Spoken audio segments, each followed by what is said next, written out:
anaitwa Doreen Cheptoo. Hapo na maneno anataka kusema. In front of you is Doreen Cheptoo or Chibudi Chibude, ready to present a poem entitled My Dear President to Be.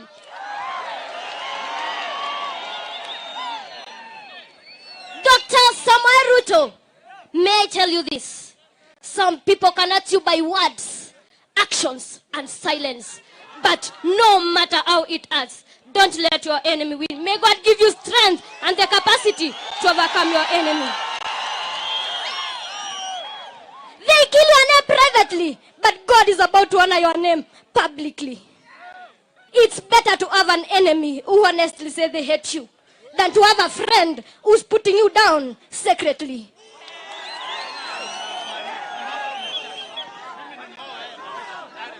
Dr. Samuel Ruto, my president to be.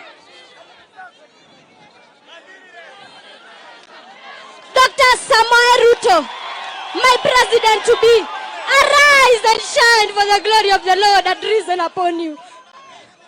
Dr. Samuel Ruto, my prayer and wish that you climb to the top so that they may glorify the Lord you have been serving.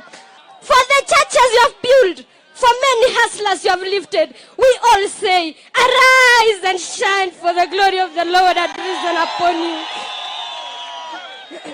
You have triumphed the heart of many, for your works are visible.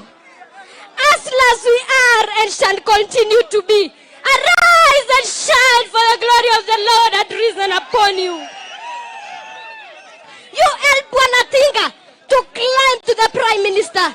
You help Uhuru to climb for presidency for 2 Tanzania's reign. For we this time the hustlers have vowed that we shall vote the king of hustlers.